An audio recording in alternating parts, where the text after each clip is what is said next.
Happy 4th, everybody. So y'all about to get like what a life is really like, because in the background I'm sure you'll hear my little ones, my husband going in and out of the house. But I promised I would go live today, so that's exactly what I'm doing. But I want to do it before friends come over. Friends come over and we start to have fun. So today what I want to talk about is the guilt detox, letting go of shoulds so that you can start living authentically. And so today, when I work with working moms and even myself, a lot of the things that seem to come up is guilt. Guilt for not doing enough, guilt for doing too much, guilt for even simply just wanting to do something for yourself. So if you ever find yourself saying, I should be better, I should be more, I should be different, then keep listening, because we're trying to get out of the shoulda, coulda, wouldas and really get into, really living in that thriving life that I've been talking about this whole live series. So the first thing, we want to talk about is understanding where guilt comes from. Obviously we're not born feeling guilt. We're not born knowing what guilt is. It's something that we learn as we grow up. A lot of it is in childhood, we learn it. Adolescence, we learn it. In adulthood, we learn it. So some of the places that we pick guilt up from is like our families. We have the traditional roles where, a good mom always puts everybody else first. We're always the ones at the end of the day who is exhausted because we've done what everybody else needed, our kids, our spouses, our friends, work, whatever. And then we always come last. And that's just, traditionally, that's how families are. The moms are the glue. And so we put everybody first, and we are taught that that's how it goes. Even in society, our culture, you should be able to do it all, Even though people know moms are humans, parents are humans, we are expected to do and be everything to everybody. We're expected, nowadays, just the way the economy is, we're expected to be working moms. We're expected to hold down the house. We're expected to be the full-time caregivers. And so that's just what society expects, just because that's just what history has been. Social media. Social media is good and bad. Social media, some people go and show the real raw stuff.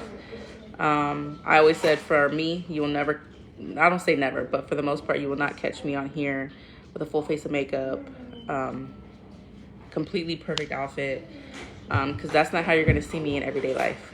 I do not wear makeup. The only time you'll see me wear makeup is for professional photos or for like a professional event. Even then, sometimes maybe not, but this is me every day, all day, every day. When I go to work, this is me. I don't, I might put on some lip gloss, but that's about it. But then you have some people on social media who they come up to social media and their makeup is always fully done. Granted, that might be them in real life. Their hair is perfect, their outfit is perfect, they have the perfect background. Everything seems like their life is perfect. Hey, get off the curtain. Seems like close. Dorico, open the curtain. Open the curtain back how it was on the hook. But this is real life. Put it on the hook. But social media, shows this perfect life, and that's just not what it is. We show the moms, being at home moms, working moms, and they still look perfect. Dorico, move your feet. They still look perfect. And so we get this idea that, hey, I'm not doing enough because so-and-so, look how put together they are, and they still got, their kids are put together. And so we get this idea that all these other people on social media, they're perfect moms and they keep a perfect appearance. So why don't we? But we have to understand that everything we see is not always real life. And it doesn't mean that everything that we've learned is something that we need to keep believing or keep doing.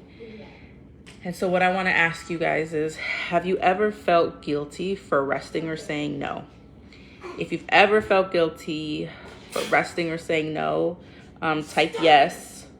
I will type yes, because I definitely have always, have usually felt guilty for resting. I feel like, why, if I can rest, then I can do something else. And so we have to understand where that guilt comes from, so then we can figure out, okay, now how do we fix it? But then we also have to understand that there is such a thing as healthy guilt and toxic guilt. So healthy guilt is that feeling that you get, like if you hurt someone's feelings, or if you've gone against your beliefs or values, and then you're feeling guilty, that is more of a healthy guilt, because it's that healthy guilt is what keeps us on the path that is right for us. But I don't want to say most, but a lot of the guilt that we feel is the toxic guilt. That's the guilt that's heavy, it's nagging. It always makes you feel like you're not doing enough, or that not just enough, but you're not doing great. Like what you did isn't good enough.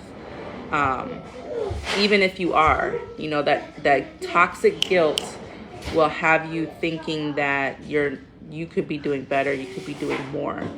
And so being able to differentiate between the healthy guilt and the toxic guilt is really, really important, because that's what's going to help us determine that, okay, this toxic guilt I need to get rid of, because this is not real. This is not, this isn't going to benefit me. Dorico, open the curtain. This isn't going to benefit me. And healthy guilt, like I said, is what helps us understand, when we hurt someone's feelings or when we stray from our beliefs and values. And so that helps us stay on the path that we should be on for ourselves. There we go. Open the curtain. So now that we've looked at where guilt comes from and looking at the difference between healthy guilt and toxic guilt, let's look at the hidden cost. Open the curtain, or you're going to go lay down. The hidden cost of living in the shoulda, coulda, wouldas. Every time you make a choice out of should, you're disconnected from what you truly want. Because so many people live life like, I should be doing this. But where's the should coming from? Is it because that's what you want or you think? Or is that what society has told you? Is that what your family has told you? Is that what the people around you have told you? You should be doing this. You should be doing that. Because we hear opinions from everybody. Everybody's telling us what we should be doing. Everybody's telling us what this, where our life should be.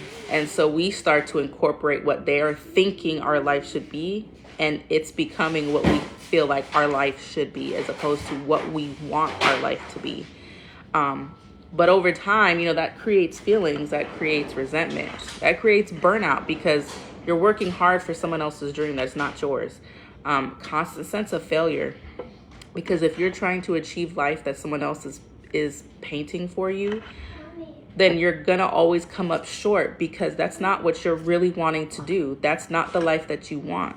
And so you're constantly feeling, okay, it's cleaning stuff. It's cleaning stuff. Yes, yeah. Yes, go away. The life of a mom. But you're always striving for someone else's dream, and then it doesn't work out because it's not your dream. And even if by some chance you get to where someone is telling you that you should be, you're not going to be very happy, because that is not what you really wanted for life. Now, there is a difference I don't want to say a difference, but I'll use parents as an example. We push our children to strive for more. So I'll use myself as an example. So my oldest son, who's about to go to college, when he started his freshman year, I said, you're going to do JRTC and you're going to do AP classes. And he's like, Mom, I don't want to do JRTC. And, I'm like, even if you're not planning to go to the military, which I'm not necessarily for him going to the military, but I'm like, it's going to teach you discipline. It's going to teach you things that is going to help you in life in general. And AP classes is going to help you have options whenever the time comes for you to go to college. I want you to have options. I don't want you to have to go somewhere because you didn't do what you needed to do. So I pushed my son to do things. And then he stayed in JRTC.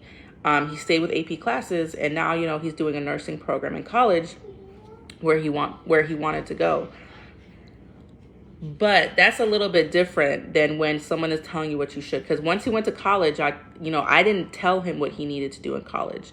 I let him decide. I let him pick. But I wanted to set him up along the way so that he had options. And so we have to understand, when people are trying to give us options as opposed to telling us how our life should be lived. And so we have to understand the difference between that as well. Yes. Can I use your computer? Use Dad's computer. It's not working. I opened it on the phone and it's fine, but when I tried to open it on Google Chrome and the browser and it didn't work. What computer do you have? Sorry, y'all. Thing. Come get Daddy's computer because I'm using my computer. It's in the office. Tell y'all, huh?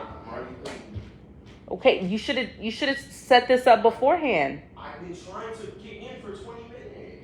Braden, if it wasn't working, then you came down before then. This one? Yeah.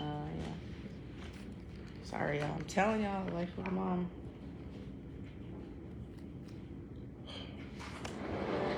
It's a bad look. Babe, that laptop don't work. What's your... I'm trying to open the link and it's not working. It's not working. Where's it at? Well, it's too late.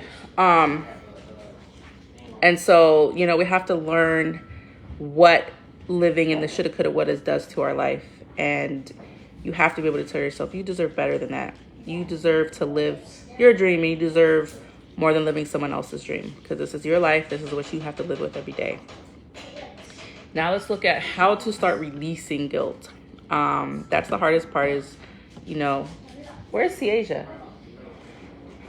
Is releasing the guilt. And so here's a few ways that we can start, getting rid of the guilt and really start thriving season. Sorry, y'all, this is busy time. Notice it. So we have to notice when guilt shows up, pause and ask, is this the healthy guilt or is this the toxic guilt? So we have to be able to start noticing the guilt right away. And then we have to question it. Where did this belief come from? Is this guilt something that is aligning with my values and or not aligning with my values and beliefs, and that's why I'm feeling guilty? Or is this a belief that I got from my family, this belief I got from my friends, from society? Is this truly what I feel like I should be feeling guilty? And then we have to replace the guilt. Swap it. I should. I'm telling you, everything is in words. From I should to I choose or I want. Words, even though words, we always say sticks and stones, but words will never hurt me. But words matter when it comes to life and how we interpret things. So we need to start changing I shoulds to I choose or I want. And that will help us determine whether, I want this or I'm choosing this. But if you can't truly say that, then you need to, figure out, okay, where is this coming from? And then the biggest thing I think is practicing self-compassion. You have to treat yourself like you would treat your friend. We are so quick to give compassion to others, but when it comes time for ourselves, it's hard. We are our own worst critic, and I'm very guilty of this. We are hardest on ourselves. Oh, hold on, Enzo. We are hardest on ourselves. So here's some examples. So instead of I should have done more today, you could say I did what I could and that's enough. Because every day at the end of the day, we always are saying I could have did more. I could have done more. But say, you know what? I did what I could and that's enough. And so what I want you to do is in the comments, describe what guilt feels like in your body, in your mind. Enzo, wait. What does that look like for you? What does that feel like for you? And so the last thing I want to talk about is living authentically instead of performing. Living authentically means making decisions that align with your real values, your real beliefs, your real dreams, and not someone else's expectations. It's choosing what matters most to you even if it doesn't look perfect. And then, when you let go of guilt, you open up space for clarity, for joy, and for peace. And so it's really important that we live what it is that we want to live, that we strive for the goals and dreams that we have for ourselves. And sometimes those dreams change along the way, and we have to be okay with that. Like, for me, my biggest dream in life, the only dream I had in life, was to be an OBGYN. I didn't have a plan B. That was my only plan. Delivering babies all day was just, I couldn't think of anything better. Enzo, wait! I couldn't think of anything more. I didn't have a plan B. And so when life happened and I realized that, hey, my one and only plan is just not going to work out, I had to change my plan. And so it took me a long time to figure out, okay, what is going to be just as good as delivering babies all day for me? And that's when I decided that, okay, my undergrad degree, psychology, I hated it. But it wasn't because I hated psychology. It was just because of just life that was going on. But now the thought of being able to help people in life, help people, be better, feel better, that is something that I realize is just as good for me as delivering babies. And so I had to change my dreams, but that was okay. And you have to be okay with that too, because sometimes our dreams just don't work out originally. So if you take nothing else from this life today, I want you to remember that you are allowed to rest. You are allowed to say no, and you are allowed to be human. And you don't have to feel guilty about it. So what I want to end with is, what's one should that you are ready to let go of? Share it in the comments. What is one should that you're ready to let go of? Because I am ready to hear it. And let's heal together, and let's move toward authentically living as ourselves. Now, have an amazing 4th of July, and I will see y'all next week.